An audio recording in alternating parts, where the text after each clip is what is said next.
মহামান্য আদালত। এই উকিল, আমি কিন্তু বড় না, আসতে বল। আচ্ছা স্যার, বাদ দেন। এই যে 50 বছরের গাঢ় পাকা লোকটা, এই যে অবুঝ মেয়েটাকে ভুলভাল বুঝিয়ে ওতে দিয়ে খেয়ে ফেলেছে, এটার বিচার আপনাকে করতে হবে। Objection my lord. এই দুপাশের উকিল, আমি কথা শুনতে ভাই, আসতে বল কথা। আমার বিরোধী পক্ষের উকিল যে তার মক্কেলকে নির্দোষ দাবি করছে, সে নির্দোষ হলো কিভাবে? সে আমার মক্কেলের সাথে বিগত 4 বছর ধরে একসাথে চুটিয়ে প্রেম করে যাচ্ছে। তাই না? কেন? এটার উত্তর কি আমার বিরোধী পক্ষের উকিলের কাছে আছে? উত্তর আপনার সামনে মাই লর্ড।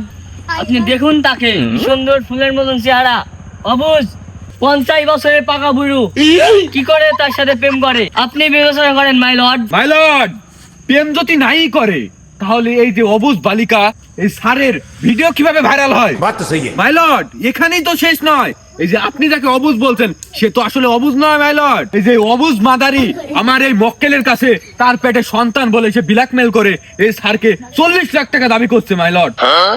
এই মেয়ে, এটা কি সত্যি? Objection my lord. আপনি যে তাকে প্রশ্ন করছেন, কথা বলার মতন অবস্থায় আছে? এই বাল পাকা বুড়ো এই কথা বলার অবস্থায় রাখছে, আপনি তার সাথে বিয়ে দিয়ে দিন। Objection my lord. আমার প্রতিপক্ষ উকিল আমার এই মক্কেলকে বারে বারে অপমান করে যাচ্ছে, বুড়ো বলে সম্বোধন করছে। সে একজন প্রধান শিক্ষক। তাই নাকি? মাই লর্ড, এই বিয়ে হয় কিভাবে? এই যে এই স্যারের একটা বউ আছে, সন্তান আছে, এই তার ছেলের বান্ধবী, তার সাথে বিয়ে হয় কিভাবে? এটা বিবেচনা করে আপনি রায় দেন, আমরা সেই রায় মেনে নেব।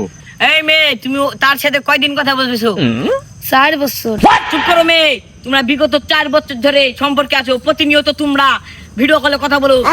4 বছরে তোমার কিছু না হলেও 400 জিবি ইন্টারনেট ফুরিয়েছে, এটা আমিও জানি, এটা আমিও বুঝি। তাই নাকি? 400 জিবি ইন্টারনেট দাম বিবেচনা করে এবং আমি এবং আমার দুটা উকিল সব দিক থেকে বিবেচনা করে এই অবস্থা মেয়ে, তোমার এই বাল পাকা মিনছি, তোমার ও সরি প্রধান শিক্ষক, তোমাদের 50,000 টাকা জরিমানা করা হলো। মামলা এখানে ডিসমিস। অর্ডার টাকাটা কালকে সকালের মধ্যে আমার বাড়িতে চাই।